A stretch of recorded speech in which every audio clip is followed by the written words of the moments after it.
जब कोई आगे बढ़ता है तो उसको गिराने वाले भी हजार होते हैं। आजकल ये सब भारत के साथ हो रहा है। एक तरफ तो पश्चिम देश भारत की नीतियों के मुरीद होते हैं, तो वहीं दूसरी ओर वो भारत की बढ़ती साख से परेशान और पस्त नजर आते हैं। जिस रसिया के सामने दुनिया के सबसे ताकतवर देशों का समूह यानी G7 देश दबी जुबान में मुंह खोल रहे थे, उस रशिया के सामने से भारत ने शांति का पाठ पढ़ा दिया। इकोनॉमी की बात करें तो दुनिया तो भारत ने उसे भी पटखनी देते हुए 5वें नंबर से 6ठे नंबर पर धकेल दिया। वो ब्रिटेन, जिसने 200 साल तक भारत पर राज किया था।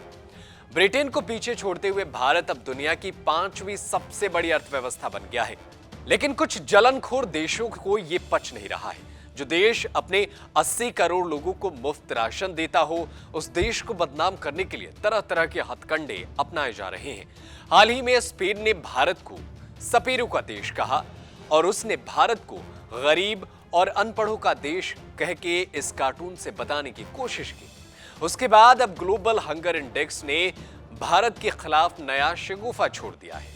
ग्लोबल हंगर इंडेक्स 2022 को लेकर 121 देशों की रैंकिंग लिस्ट आ गई है, जिसमें भारत 107वें नंबर पर है।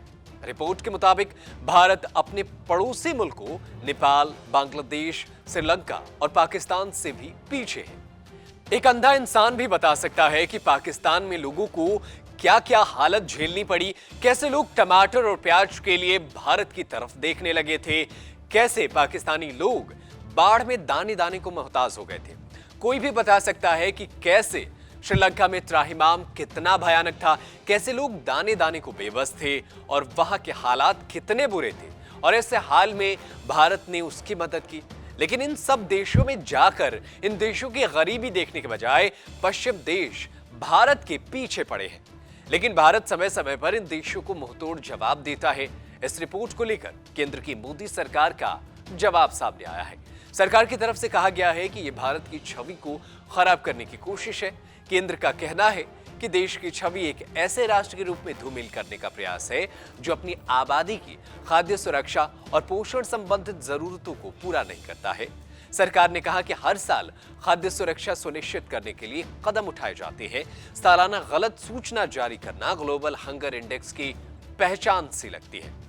महिला एवं बाल विकास मंत्रालय ने एक बयान में कहा, यह सूचकांक भुखमरी का गलत मापदंड है और गंभीर कार्यप्रणाली संबंधित मुद्दों से ग्रस्त है। मंत्रालय ने अपने रुख स्पष्ट करते हुए कहा कि सूचकांक की गणना के लिए इस्तेमाल किए गए 4 संकेतकों में से 3 बच्चों के स्वास्थ्य में से संबंधित है और पूरी आबादी के बारे में नहीं बता सकते हैं। ऐसे में ये रिपोर्ट भारत को प्रेजेंट नहीं कर सकते और हम इस रिपोर्ट के खिलाफ हैं। ऐसे में ग्लोबल हंगर इंडेक्स ने भारत की जो छवि बनाने की कोशिश की है, आम लोगों की राय इस पर बेहद अहम हो जाती है। इस रिपोर्ट पर आपकी क्या राय है? और मोदी सरकार ने जो देश के अंदर 80 करोड़ गरीबों को राशन देने की जो योजना चलाई है, क्या उस योजना में कोई कमी है या उससे देश का पेट नहीं भर पा रहा है? इस पर क्या है आपकी राय? हमें कमेंट करके जरूर बताएं। देश दुनिया की तमाम बड़ी खबरों को देखने के लिए बने रहें वीके न्यूज के साथ। धन्यवाद। वीके न्यूज, राष्ट्र के नाम।